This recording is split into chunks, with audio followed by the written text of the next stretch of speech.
21 Grams is the first English-language film by Alejandro Inarrittu, the Academy Award-nominated director, Amores Perros. The title refers to the amount of weight a body loses at the moment of death. Joining me now are the director who co-wrote the screenplay with Miguel Arriaga and two of the film's stars, Melissa Leo and Benicio Del Toро. I am pleased to have all of them at this table. Let me just start off and tell me about the idea for this film. The idea, what's behind that? Yeah. Well, I think a lot of things, you know, generally I think I always has been obsessed by the free will of man, I think, and that's what... Free will. Yeah. And I think that sometimes, you know, God, you know, destiny or whatever we want to call, you know, send us some things that happen beyond our understanding, but at the same time we can confront that with our decisions. And where that line, I always remember since I was a kid, that I always discuss with some Catholic people that want to teach me some morals and ethics, say, well, but if God knows everything, why Judas exists? You know what I mean? That was written. Yes, exactly. No, but he has the free will to not betray Jesus and say, well, but he did it because Jesus tell him. So when is that line when you really are your own architecture of your destiny, and when is that written, you know? And I think both films, Amores Perros and 21 Grams, explore the same. And I think with Guillermo Arriaga, who wrote this beautiful thing, and we discussed in the beginning that, you know, that particular thing, moment of life, when really things are written and when we construct that to happen, you know, and what we can do about it. The car accident. There's both a car accident in this film, and there's also a car accident that's central to Amores Perros. Yes. What's that? I mean, are you... Well, I think are these linked? Well, I think I think car accidents are basically, I think, the second or third reason of more human deaths in the world. Yeah. I think so. That's our payments as human beings to use technology or to feel that we are gods using technology. So we pay it. You know, that's the cost. Right. But I think that as the most common accident, let's say, for me, yes, the car accidents means metaphorically that our life really are a lot of accidents that happen. We don't connect it because our mind sometimes is very narrow, but everything that is happening now will affect me tomorrow, or that the things that I'm saying now or will do tonight, it will affect people. So, you know, the accident or meeting one guy in a corner one day means that can change your life. We use that as a dramatic element.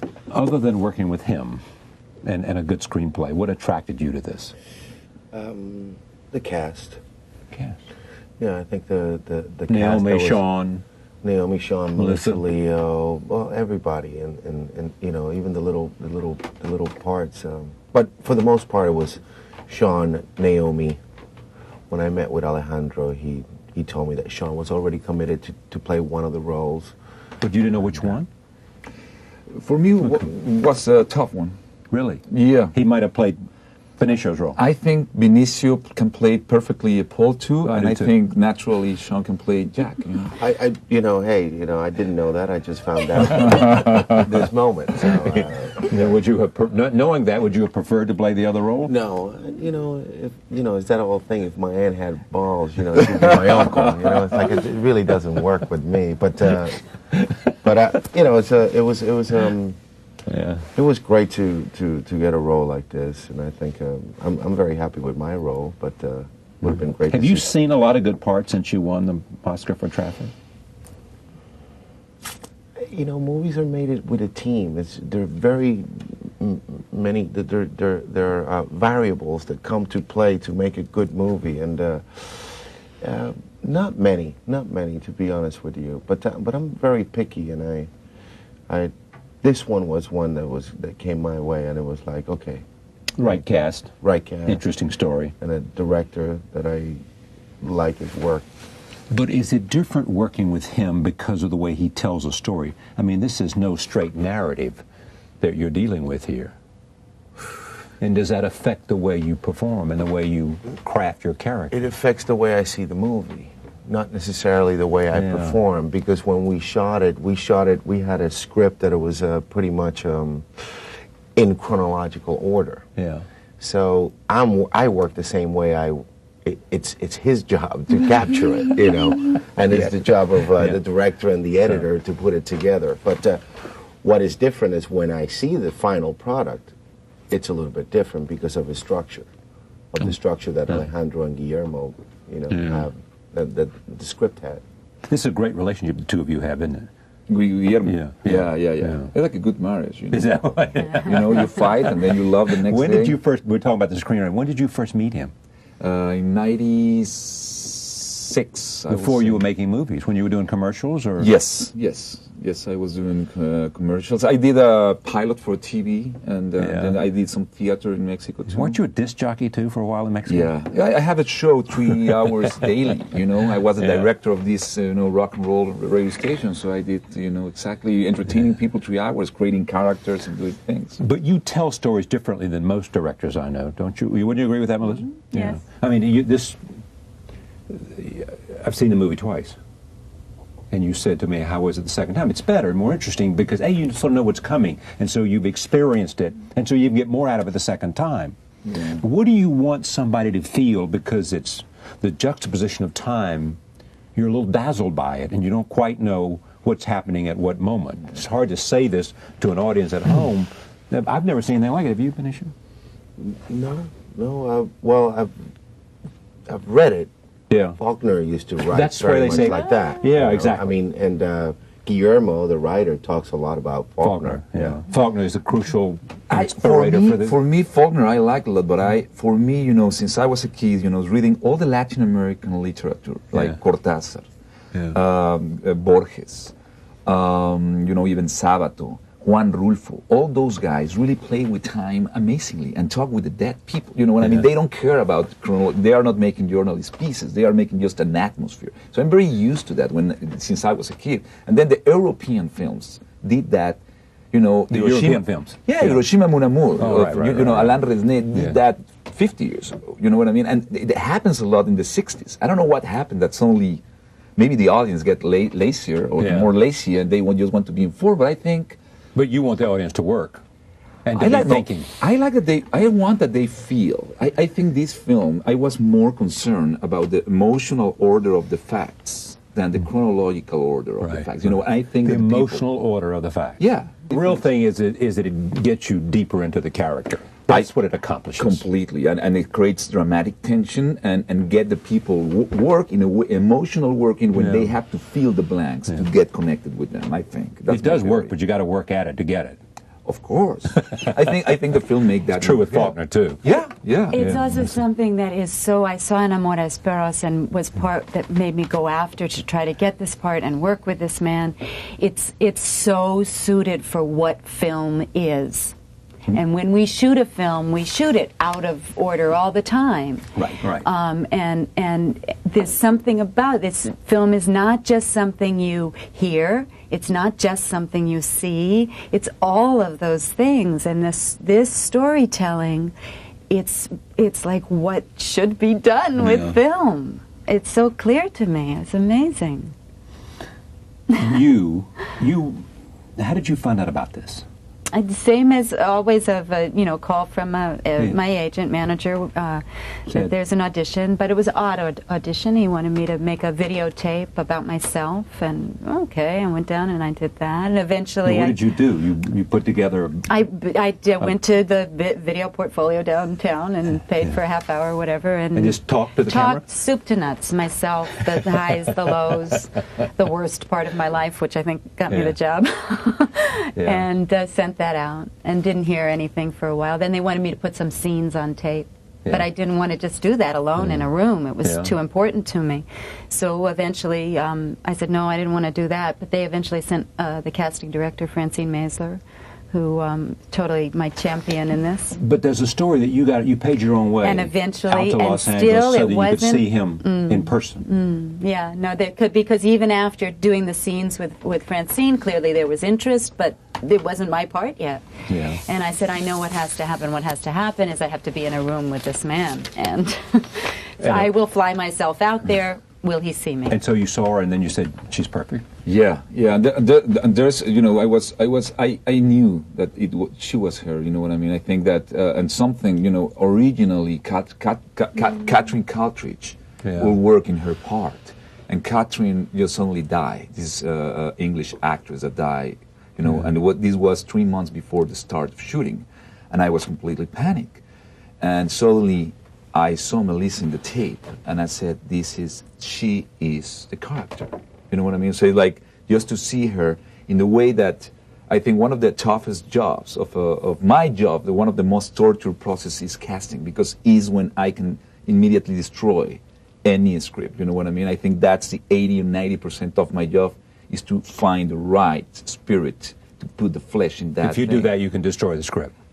One single guy that is miscast, it can destroy everything. You know what I mean? It has been great films that I have a problem with one guy who always is, because he upsets the balance, or? Yeah, you have to find the balance, the spirit, the belief. You know what I mean? And when I met Melissa and I saw that in that tape, I find all the resources and all the things that I was trying to get in that character. So, you know, it was very powerful. Let me take a look at the scene. Roll tape. Here's one scene from 21 Grams.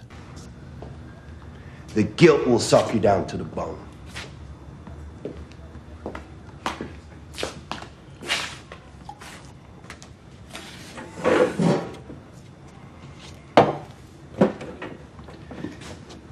Stealing ain't worth it.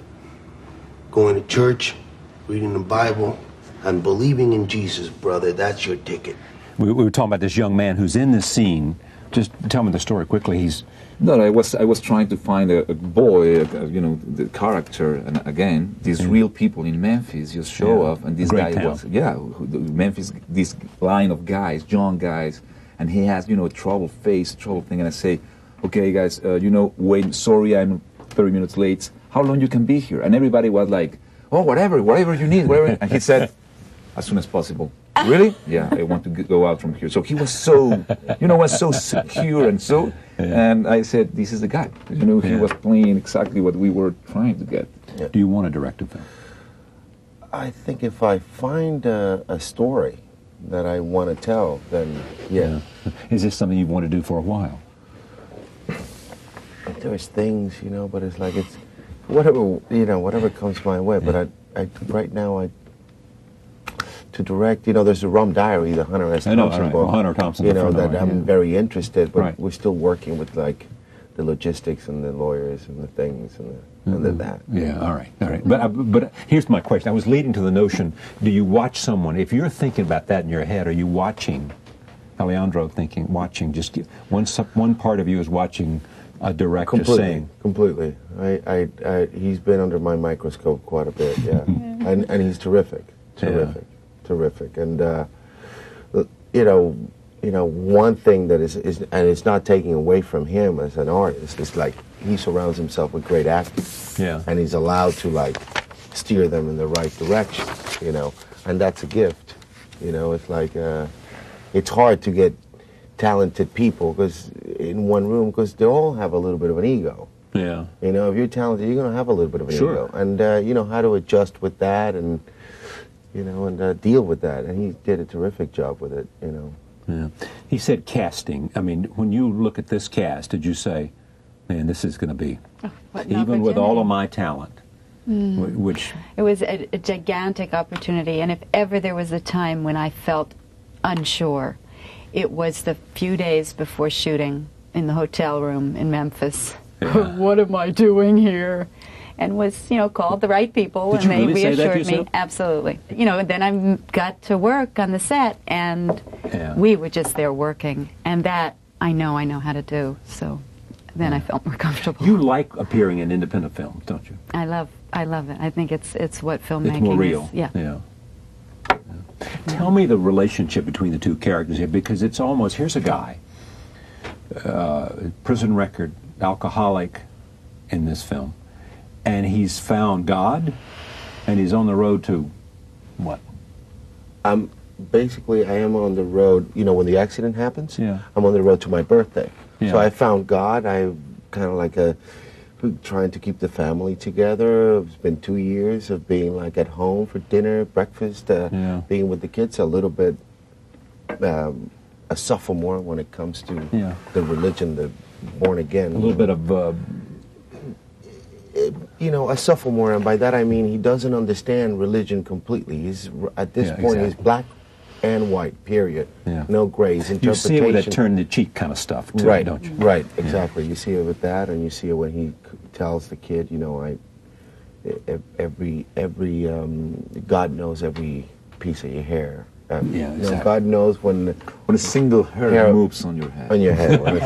Which is a Bible. That's another thing about it. It's in the Bible. It's in the Bible. You know what I mean? I always knew that line. I remember that I said to him, we have to look for that line because that exists. It's not something that I invent. Yeah. I remember that teacher saying that. But your character, it appears, is a little bit happier with the older guy than with the former.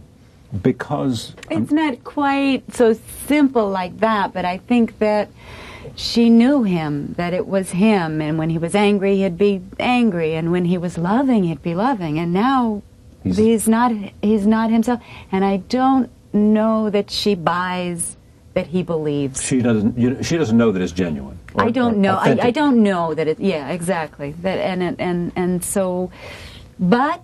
On the other hand, if it's going to keep the family together, that's all that matters. I will do anything.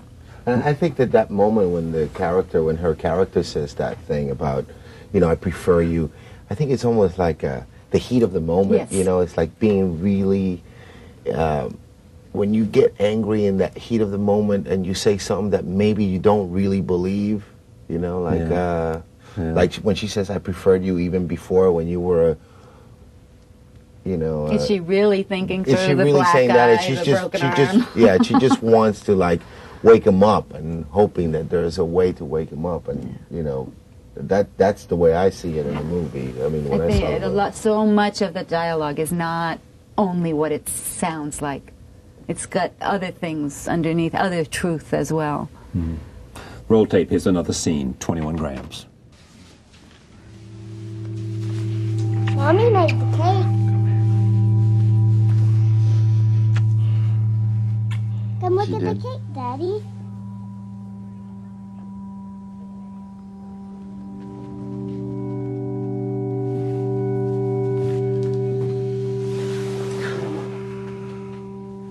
Come on, Daddy. Tell me about the casting kids. I mean, did you do that? I mean, I know you did it, but yeah, well, it was a girl who was working in Memphis, and she was getting kids from all around there. You know what I mean? Not they weren't from Memphis.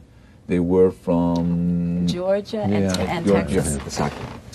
So we have this accident, which brings these characters together. What do they share, these three characters? One, Sean, who is a guy waiting for a transplant. The other is Naomi, who is the wife of the guy who he kills in the car. And Benicio. What is it? For me, is basically they share the feeling of loss. The loss, yeah. The three characters' loss. One is losing or the loss of health. The other is the loss of a family member. Yeah, of Naomi. That's Naomi. And he's the loss of faith or believe or hope, whatever. Their own. He was believing in faith, and look what happened. Is that it? So So how about guilt? And they share guilt by different reasons. Sean by receiving that hard that he don't think that he deserves because the family was killed.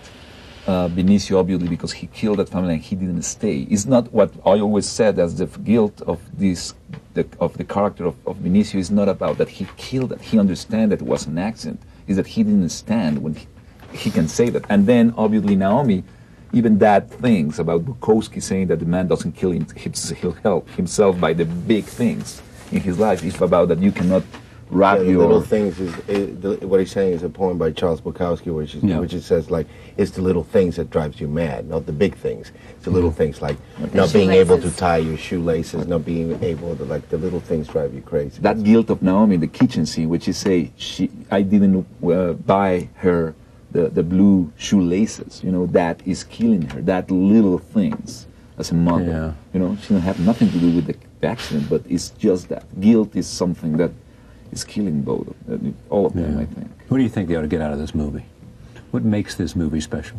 I think that it's a Other than movie these that, actors. and I've heard this from people actually Right. who have gone and seen it, and they want to go home and hug their family and hold their families, and to recognize in each moment what we have, and be here now. Yeah. It's a film people think about the next day. I mean, I remember my lady was saying after she saw it, the next day, she said, I'm still thinking about this movie. Consistent remark about it. And as you said, of seeing it a second time, where you work very hard the first time you see it, in, I think, a wonderful way, in an engaged kind of way, to figure it out. You think one thing about somebody, you learn something more about them, and you feel so bad that you thought that other thing about them. You see it a second time, and the work is a different kind of work. And then what you see is this seamless, flawless storytelling that it is. That the construct is not disguising something, but it is what it is. And I would like to say something that for me is very important. Some people can say, well, this is a hard film, this is a dark story. And I will say that there's what I try, I don't know if I achieve, but I hope that I do, is to get light and hope and redemption at the end that the people can feel with that light. Because I think as a director, you don't have the right to take people to a black tunnel if you don't know where... If you don't show them what? If you don't know where the exit is, you know what I mean? That's very easy, to take people to the ground and put it them and, as Saddam Hussein, close the door and that's it. Yeah. No, you have to know where to go out. And I think this film, you know, there's a light that the characters go through, you know what I mean? And I think that's what the audience get. They go out. And I think through that perspective of darkness, and they you go can out have more light. with what? I think you get that what Melissa was saying, which is, you know... The love of family. You want to go hug your family? But or? no, I think you realize how sometimes we give life for granted and we want to deny the fact that we will get old, that we are vulnerable to lost things, and we always want to deny that. And I think when you realize that is when you really can enjoy more life and you say, God, how really, really blessed I am to be alive and have what I have, whatever it is. And that's really, you know, that, and no matter what life goes on, you know that the spirit, the human spirit is so strong that you find hope no matter what, even in those circumstances. This is what I'm interested in. Me too. Me too. You know, no matter how bad it gets, there is hope. Is there? Yeah. Is that it, There's Benicio? hope. Yeah, absolutely. One must carry I think on. that every character, there's I think the hope is achieved when Sean Penn's character, when he stops Naomi Watts from the possibility of becoming a murderer. Yeah. Naomi finds out she's pregnant, and she can forgive my character in a very silent moment, and I kind of like go back home. Yeah. You know, it's like I had a chance of, you know, my character has a chance of being able to have a second chance of driving someone to the hospital when in need. Exactly. And that's Sean's character. Right. So I do get a second chance. And I'm in a state of depression through the whole movie, pretty much, as my character is. Thank you for coming. Thank you. Great to see you again. Thank you. Thank you, Melissa. Great to meet you. Thank you so much. Will you, in this next film, whatever next film is, make it here, will you use this distortion of time as well? I mean, is that sort of going to be a trademark of...